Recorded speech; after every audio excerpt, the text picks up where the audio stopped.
사사기 13장. 이스라엘 자손이 다시 주님께서 보시는 앞에서 악한 일을 저질렀다. 그래서 주님께서는 그들을 40년 동안 블레셋 사람들의 손에 넘겨주셨다. 그때 소라 땅의 단지파의 가족 가운데 마누아라는 사람이 있었는데 그의 아내는 임신할 수 없어서 자식을 낳지 못하였다. 주님의 천사가 그 여인에게 나타나 말하였다.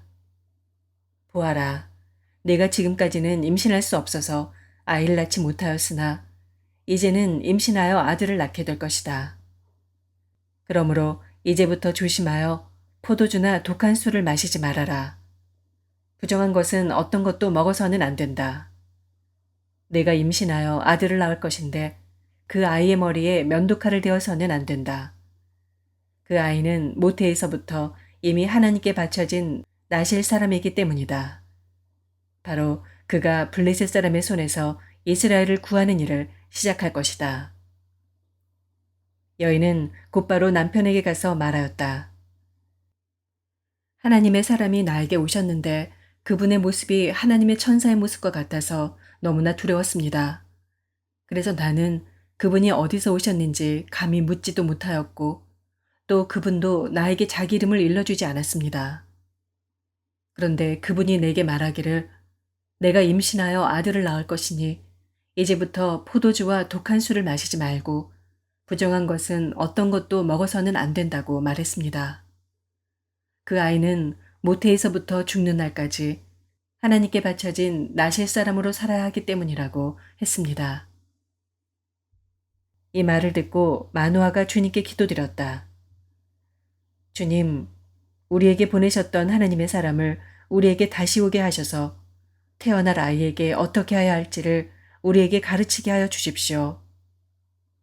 주님께서 마누아의 기도를 들어주셔서 주님의 천사가 다시 여인에게 왔다.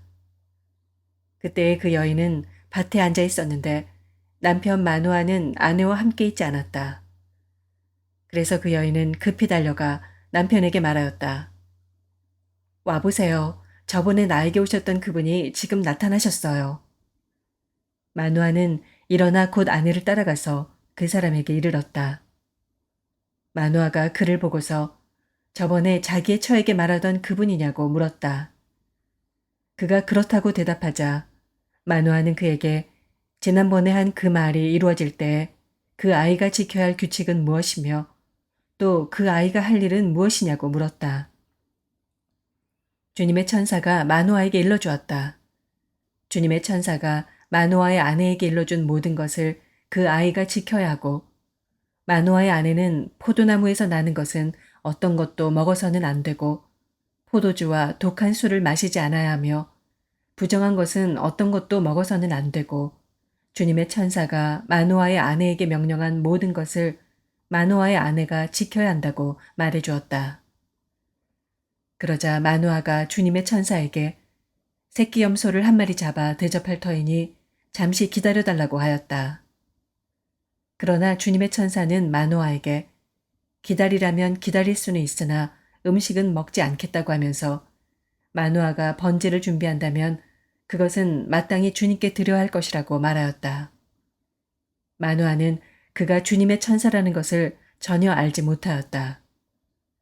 그래서 마누아가 또 주님의 천사에게 이름만이라도 알려주면 말한 바가 이루어질 때 그에게 그 영광을 돌리고 싶다고 하였다.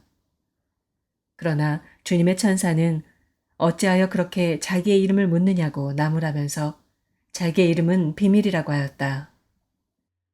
마누아는 새끼 염소 한 마리와 곡식예물을 가져다가 바위에서 주님께 드렸다. 주님께서는 마누아와 그의 아내가 보고 있는 데서 신기한 일을 일으키셨다. 제단에서 불길이 하늘로 치솟자 주님의 천사가 제단의 불길을 타고 하늘로 올라갔다.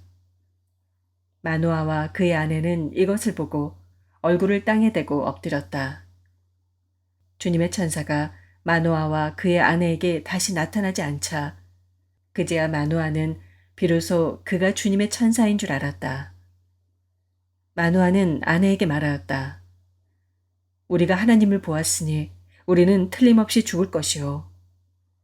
그러자 그의 아내가 그에게 말하였다.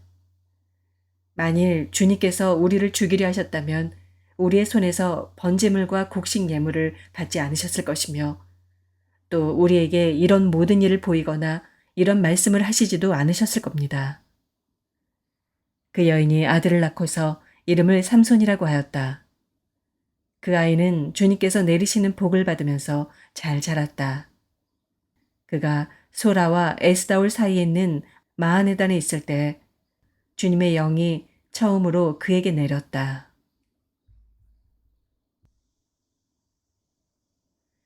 사도행전 17장. 바울 일행은 암비볼리와 아볼로니아를 거쳐서 데살로니가에 이르렀다. 거기에는 유대 사람의 회당이 있었다. 바울은 자기 관례대로 회당으로 그들을 찾아가서 세 안식일에 걸쳐 성경을 가지고 그들과 토론하였다. 그는 그리스도께서 반드시 고난을 당하시고 죽은 사람들 가운데서 살아나셔야 한다는 것을 해석하고 증명하면서 내가 여러분에게 전하고 있는 예수가 바로 그 그리스도이십니다. 하고 말하였다. 그들 가운데 몇몇 사람이 승복하여 바울과 신라를 따르고 또 많은 경건한 그리스 사람들과 적지 않은 귀부인들이 그렇게 하였다. 그러나 유대 사람들은 시기하여 거리의 불량배들을 끌어모아다가 패거리를 지어서 시내에 소요를 일으키고 야손의 집을 습격하였다. 그리고 바울 일행을 끌어다가 군중 앞에 세우려고 찾았다. 그러나 그들을 찾지 못하고 야손과 신도 몇 사람을 시청 관원들에게 끌고 가서 큰 소리로 외쳤다. 세상을 소란하게 한 그 사람들이 여기에도 나타났습니다. 그런데 야손이 그들을 영접하였습니다. 그 사람들은 모두 예수라는 또 다른 왕이 있다고 말하면서 황제의 명령을 거슬러 행동을 합니다. 군중과 시청 관원들이 이 말을 듣고 소동하였다. 그러나 시청 관원들은 야손과 그 밖의 사람들에게서 보석금을 받고 놓아주었다. 신도들은 곧 바로 그날 밤으로 바울과 신라를 베르야로 보냈다. 두 사람은 거기에 이르러서 유대 사람의 회당으로 들어갔다. 베르야의 유대 사람들은 데살로니가의 유대 사람들보다 더 고상한 사람들이어서 아주 기꺼이 말씀을 받아들이고 그것이 사실인지 알아보려고 날마다 성경을 상고하였다. 따라서 그들 가운데서 믿게 된 사람이 많이 생겼다. 또 지체가 높은 그리스 여자들과 남자들 가운데서도 믿게 된 사람이 적지 않았다. 데살로니가의 유대 사람들은 바울이 베르야에서도 하나님의 말씀을 전하는 것을 알고서 거기에도 가서 무리를 선동하여 소동을 벌였다. 그때 신도들이 곧바로 바울을 바닷가로 떠나보냈다. 그러나 신라와 디모데는 거기에 그대로 남아 있었다. 바울을 안내하는 사람들이 바울을 아테네까지 인도하였다. 그들은 바울에게서 신라와 디모데가 할 수 있는 대로 빨리 그에게로 와야 한다는 지시를 받아가지고 베르야로 떠나갔다. 바울은 아테네에서 그들을 기다리고 있는 동안에 온 도시가 우상으로 가득 차 있는 것을 보고 격분하였다. 그래서 바울은 회당에서는 유대 사람들과 이방 사람 예배자들과 더불어 토론을 벌였고 또한 광장에서는 만나는 사람들과 날마다 토론하였다. 그리고 몇몇 에피쿠로스 철학자와 스토아 철학자도 바울과 논쟁하였는데 그 가운데서 몇몇 사람은 이 말쟁이가 도대체 무슨 소리를 하려는 것인가 하고 말하는가 하면 또 몇몇 사람은 그는 외국 신들을 선전하는 사람인 것 같다 하고 말하기도 하였다. 그것은 바울이 예수를 전하고 부활을 전하기 때문이었다. 그들은 바울을 붙들어 아레오바고 법정으로 데리고 가서 당신이 말하는 이 새로운 교훈이 무엇인지 우리가 알 수 있겠소. 당신은 우리 귀에 생소한 것을 소개하고 있는데 도대체 그것이 무엇인지 알고 싶소. 하고 말하였다. 모든 아테네 사람과 거기에 살고 있는 외국 사람들은 무엇이나 새로운 것을 말하고 듣는 일로만 세월을 보내는 사람들이었다. 바울이 아레오바고 법정 가운데 서서 이렇게 말하였다. 아테네 시민 여러분, 내가 보기에 여러분은 모든 면에서 종교심이 많습니다. 내가 다니면서 여러분이 예배하는 대상들을 살펴보는 가운데 알지 못하는 신에게라고 새긴 제단도 보았습니다. 그러므로 나는 여러분이 알지 못하고 예배하는 그 대상을 여러분에게 알려드리겠습니다. 우주와 그 안에 있는 모든 것을 창조하신 하나님께서는 하늘과 땅의 주님이시므로 사람의 손으로 지은 신전에 거하지 않으십니다. 또 하나님께서는 무슨 부족한 것이라도 있어서 사람의 손으로 섬김을 받으시는 분이 아닙니다. 그분은 모든 사람에게 생명과 호흡과 모든 것을 주시는 분이십니다. 그분은 인류의 모든 족속을 한 혈통으로 만드셔서 온 땅 위에 살게 하셨으며 그들이 살 시기와 거주할 지역의 경계를 정해 놓으셨습니다. 이렇게 하신 것은 사람으로 하여금 하나님을 찾게 하시려는 것입니다. 사람이 하나님을 더듬어 찾기만 하면 만날 수 있을 것입니다. 사실 하나님은 우리 각 사람에게서 멀리 떨어져 계시지 않습니다. 여러분의 시인 가운데 어떤 이들도 우리도 하나님의 자녀이다 하고 말한 바와 같이 우리는 하나님 안에서 살고 움직이고 존재하고 있습니다. 그러므로 하나님의 자녀인 우리는 신을 사람의 기술과 고안으로 금이나 은이나 돌에다가 새겨서 만든 것과 같다고 생각해서는 안 됩니다. 하나님께서는 무지했던 시대에는 눈 감아 주셨지만 이제는 어디에서나 모든 사람에게 회개하라고 명하십니다. 그것은 하나님께서 세계를 정의로 심판하실 날을 정해 놓으셨기 때문입니다. 하나님께서는 자기가 정하신 사람을 내세워서 심판하실 터인데 그를 죽은 사람들 가운데서 살리심으로 모든 사람에게 확신을 주셨습니다. 그들이 죽은 사람들의 부활에 대해서 들었을 때 더러는 비웃었으나 더러는 이 일에 관해서 당신의 말을 다시 듣고 싶소 하고 말하였다. 이렇게 바울은 그들을 떠났다. 그러나 몇몇 사람은 바울 편에 가담하여 신자가 되었다. 그 가운데는 아레오바고 법정의 판사인 디오누시오도 있었고 다말이라는 부인도 있었고 그 밖에 다른 사람들도 있었다. 예레미야서 26장. 요시야의 아들 여호야김이 유다 왕이 되어 다스리기 시작할 무렵에 주님께서 예레미야에게 이렇게 말씀하셨다. 나 주가 말한다. 너는 주의 뜰에 서서 내가 너에게 전하라고 명한 모든 말을 유다의 모든 성읍에서 주의 성전에 경배하러 오는 사람에게 한마디도 빼놓지 말고 일러주어라. 혹시 그들이 그 말을 듣고서 각자 자신의 악한 길에서 돌아설 수도 있지 않겠느냐. 그러면 내가 그들의 악한 행실 때문에 그들에게 내리기로 작정한 재앙을 거둘 것이다. 너는 나 주가 한 말을 그들에게 이렇게 일러주어라.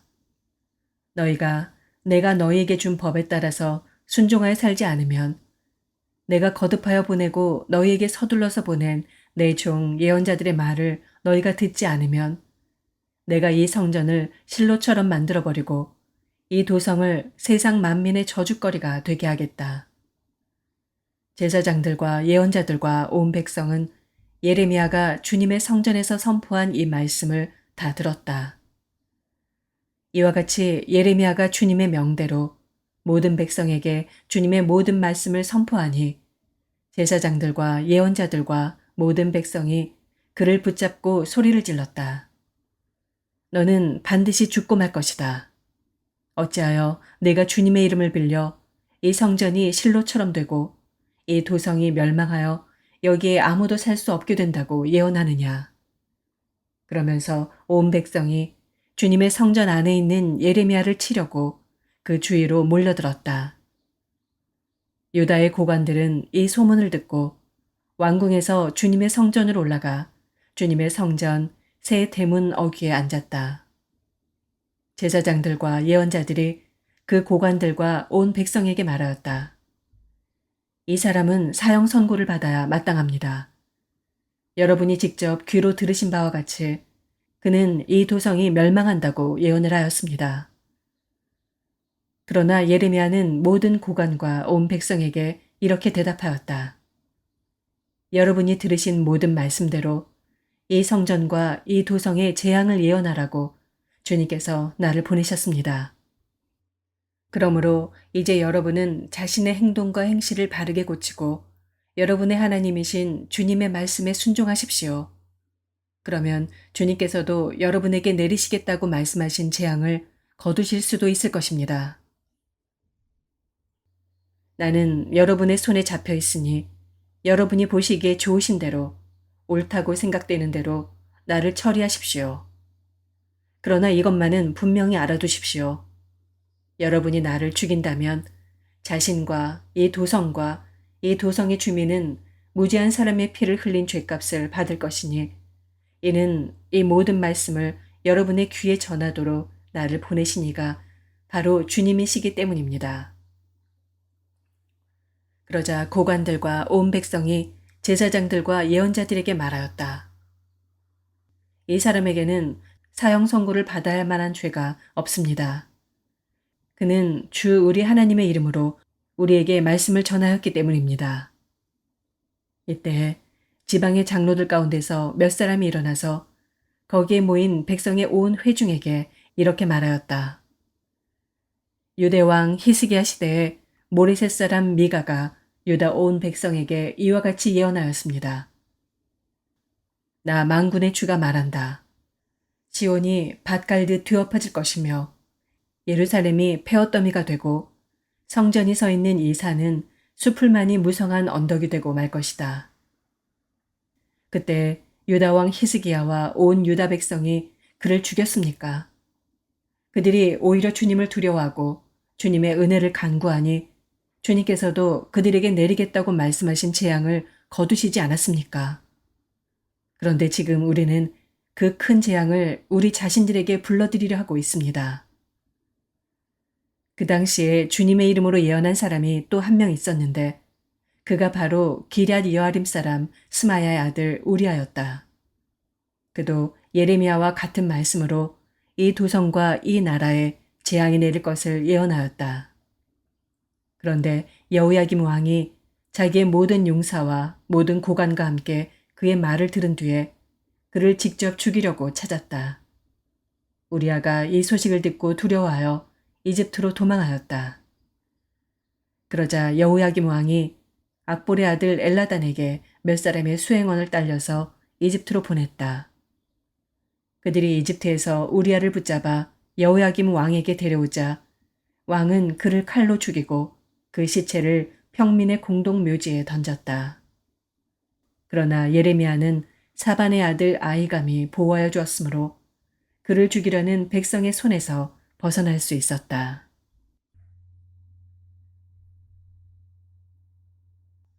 마가복음서 12장. 예수께서 그들에게 비유로 말씀하기 시작하셨다. 어떤 사람이 포도원을 일구어서 울타리를 치고 포도즙을 짜는 확을 파고 망대를 세웠다.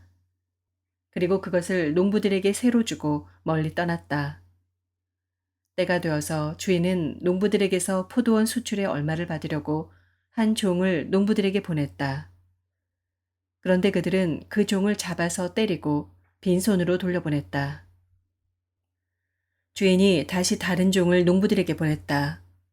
그랬더니 그들은 그 종의 머리를 때리고 그를 능욕하였다. 주인이 또 다른 종을 농부들에게 보냈더니 그들은 그 종을 죽였다. 그래서 또 다른 종을 많이 보냈는데 덜어는 때리고 덜어는 죽였다. 이제 그 주인에게는 단 한 사람, 곧 사랑하는 아들이 남아 있었다. 마지막으로 그 아들을 그들에게 보내며 말하기를 그들이 내 아들이야 존중하겠지 하였다. 그러나 그 농부들은 서로 말하였다. 이 사람은 상속자다. 그를 죽여버리자. 그러면 유산은 우리의 차지가 될 것이다.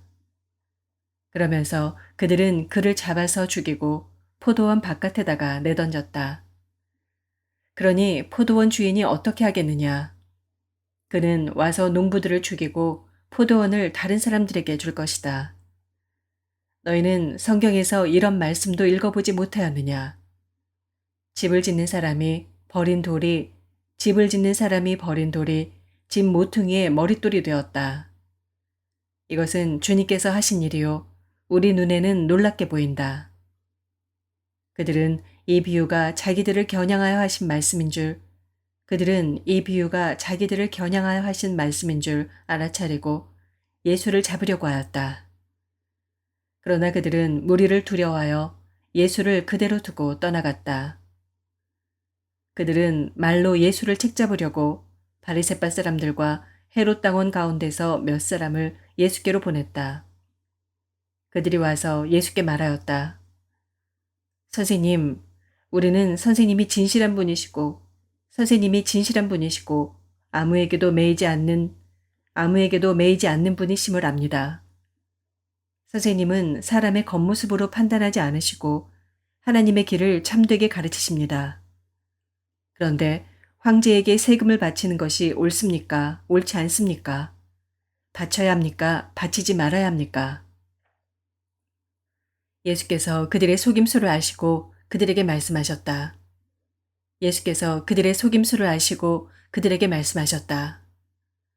어찌하여 나를 시험하느냐? 데나리온 한 잎을 가져다가 나에게 보여보아라. 그들이 그것을 가져오니 예수께서 그들에게 물으셨다. 이 추상은 누구의 것이며 적힌 글자는 누구의 것이냐? 그들이 대답하였다. 황제의 것입니다. 예수께서 그들에게 말씀하셨다. 황제의 것은 황제에게 돌려주고 하나님의 것은 하나님께 돌려드려라. 그들은 예수께 경탄하였다. 부활이 없다고 주장하는 사두개파 사람들이 예수께 와서 물었다.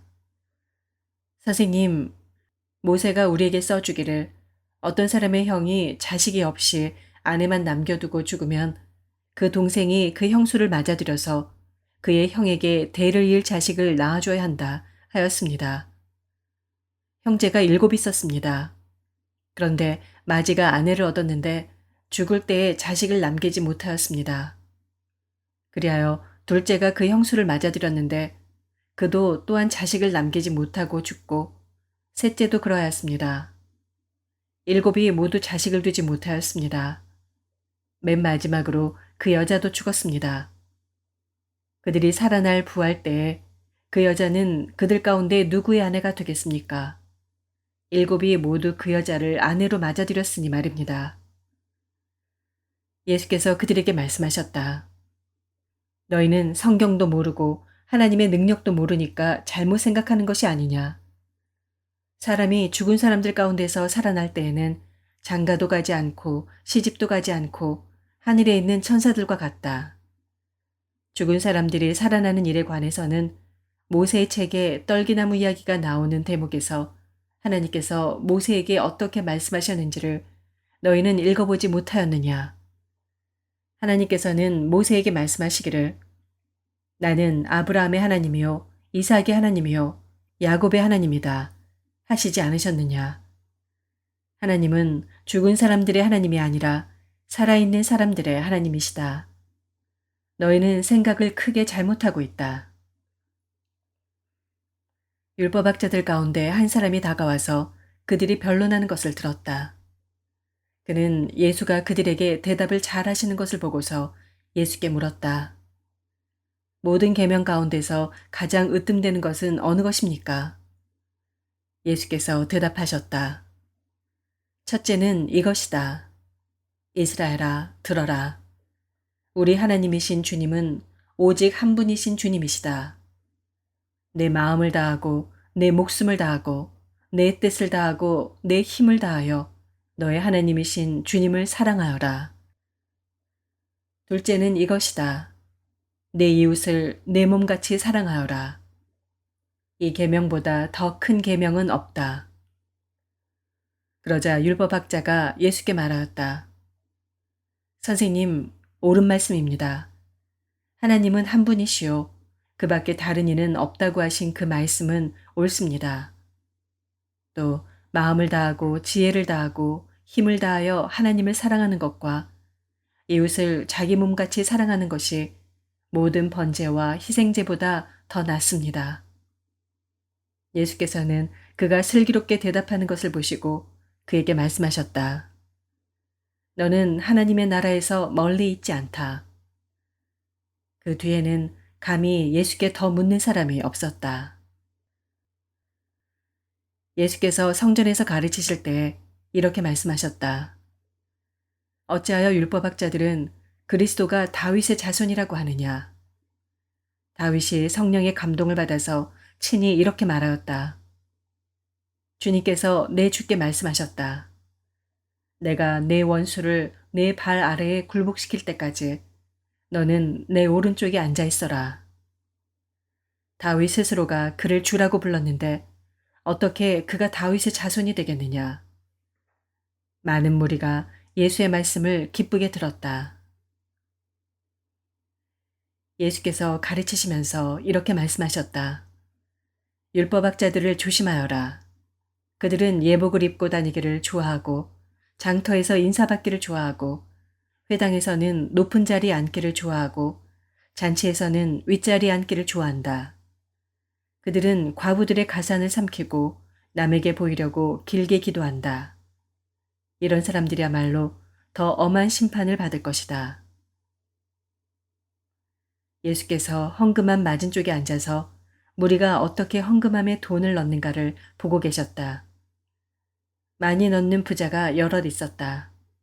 그런데 가난한 과부 한 사람은 와서 렙돈 2닙, 곧 한 고드란트를 넣었다. 예수께서 제자들을 곁에 불러놓고서 그들에게 말씀하셨다. 내가 진정으로 너희에게 말한다. 헌금함에 돈을 넣은 사람들 가운데 이 가난한 과부가 어느 누구보다도 더 많이 넣었다. 모두 다 넉넉한 데서 얼마씩을 떼어 넣었지만 이 과부는 가난한 가운데서 가진 건 모두 곧 자기 생활비 전부를 털어 넣었다. 아멘.